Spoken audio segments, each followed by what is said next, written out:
All right, ready to dive into some British history. Sounds good to me.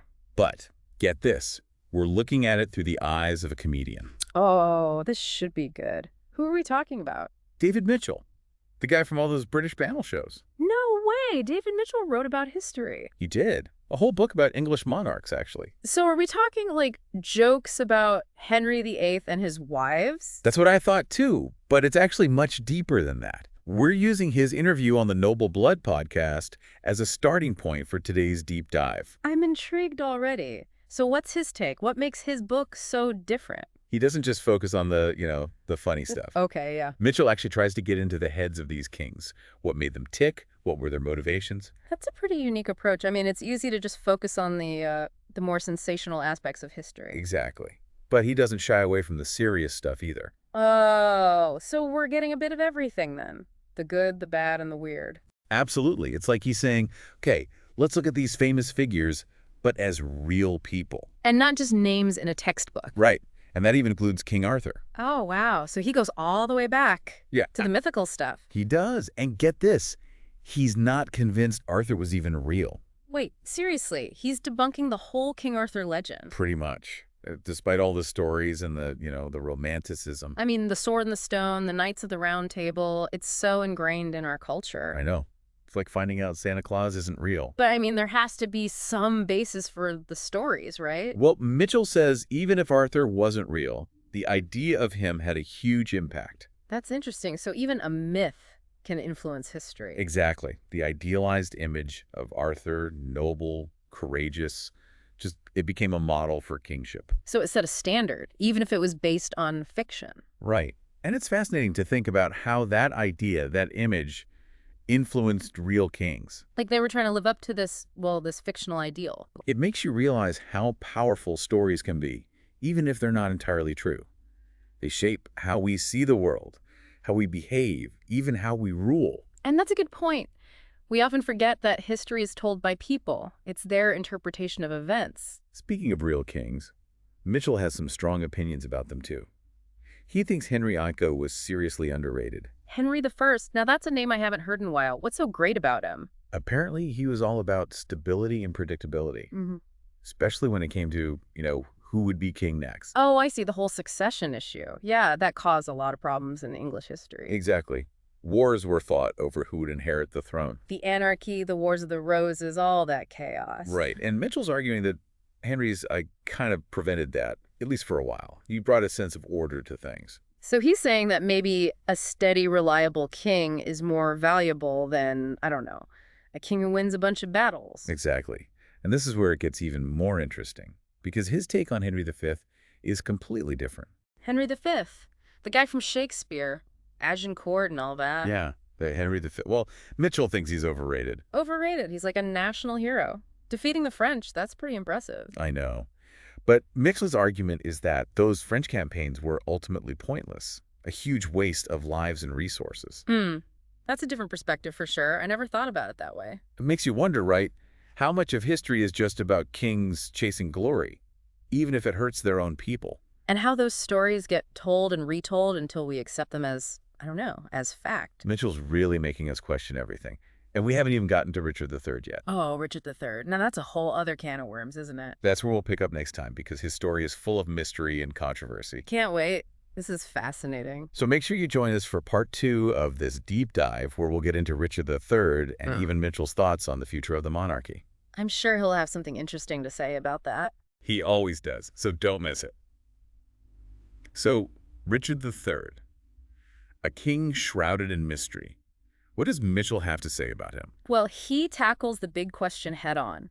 Did Richard III kill his nephews, the princes in the tower? Okay, that's the million-dollar question, right? Yeah. What's Mitchell's verdict? He doesn't give a definitive answer. He lays out all the evidence, the arguments for and against Richard's guilt, and lets you decide. Oh, that's kind of cool. It's like we're all jurors in a historical trial. Exactly. And he acknowledges there's a good chance Richard was responsible. But he points out there's no smoking gun. That's crazy. We might never know for sure. It's a reminder that history is full of gaps and ambiguities. And that sometimes the most compelling stories are the ones we don't have all the answers to. Definitely.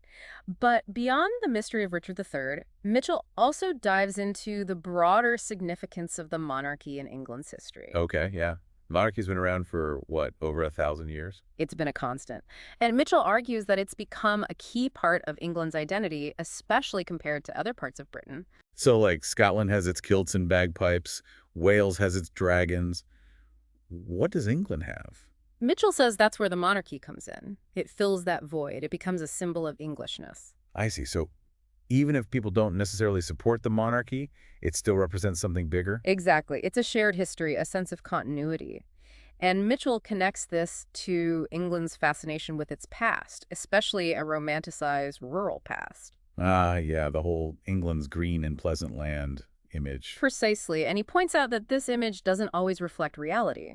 England has been a largely urban nation for a long time. So the monarchy represents an idealized version of England, even if it's not completely accurate. In a way, yes. It evokes a sense of tradition, of history that resonates with people. It's like those beautiful castles and palaces. They become symbols of England itself. And Mitchell suggests that this nostalgia for the past is part of what makes the monarchy so enduring. It's a living link to history, even if that history is sometimes messy and complicated. And speaking of complicated, we can't forget about Henry VIII. I'm curious what Mitchell has to say about him. Well, you know Henry VIII.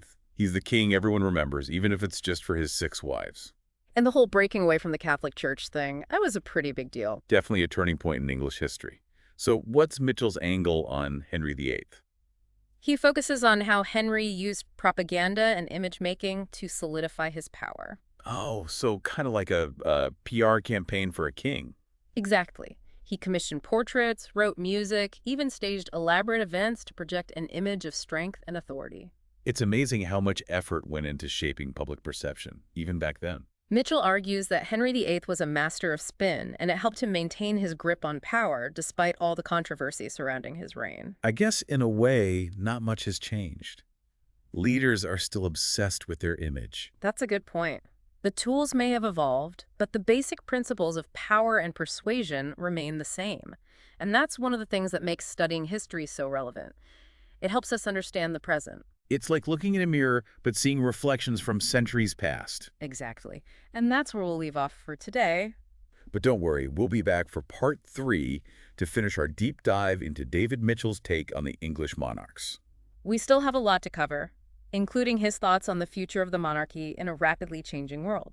So be sure to join us next time as we continue our exploration of history, humor, and the enduring legacy of the kings and queens of England. Okay, so we've talked about kings and queens from Arthur to Henry VIII, but what about the monarchy today? Well, that's where things get really interesting, because Mitchell doesn't just look at the past, he also considers the future of the monarchy. Yeah, I mean, in this day and age with all the talk about modernizing institutions, what role does a monarchy even have? Right, it seems a bit, well, outdated to some people. Like a relic from a bygone era? But Mitchell presents a more nuanced view. He starts by saying that, okay, the monarchy isn't perfect, but in its current form, it's pretty harmless. They don't really wield any real political power anymore, do they? Not really. They're more figureheads, symbols of national unity and all that. So kind of like a really fancy mascot for the country. In a sense, yes. And Mitchell argues that this symbolic role can actually be beneficial. How so? Well, because they're above the political fray, they can act as a unifying force. They represent the country as a whole, not just one party or ideology. Okay, I can see that. Especially in a time when things are so divided. Exactly. And Mitchell even suggests that getting rid of the monarchy might be more trouble than it's worth. Really? Why is that? Because it would involve completely overhauling the British Constitution. And there's no guarantee that whatever replaced the monarchy would be any better. So it's a bit of a better the devil you know situation. Kind of, yeah. Mitchell doesn't say we should definitely keep the monarchy, but he makes us think about the potential consequences of abolishing it. It's like he's saying, hey, before you throw out the baby with the bathwater, let's consider all the angles. Yeah, I like that. It's about looking at things from multiple perspectives, not just taking the black and white view. That seems to be Mitchell's whole approach to history, really. Yeah. He's making us think critically, not just accepting the traditional narratives. And that's what's been so great about this deep dive. It's not just a rehashing of dates and battles. It's about understanding the motivations and the human stories behind those historical events. Yeah, it's made me realize how much I still have to learn about English history and how much fun it can be to explore. Me too. It's like we've been on this amazing journey through time, from those legendary figures like King Arthur to the real-life dramas of the monarchs who shaped England. And who knew a comedian would be our guide? It's a testament to Mitchell's wit and insight that he can make even the most complex historical topics engaging and thought-provoking. Absolutely. So if you're looking to delve deeper into this yourself, I highly recommend checking out Mitchell's book, Unruly. It's a fascinating read. And be sure to subscribe to our channel for more deep dives into all sorts of fascinating topics. We'll be back next week with a brand new deep dive. Until then, keep those brains buzzing.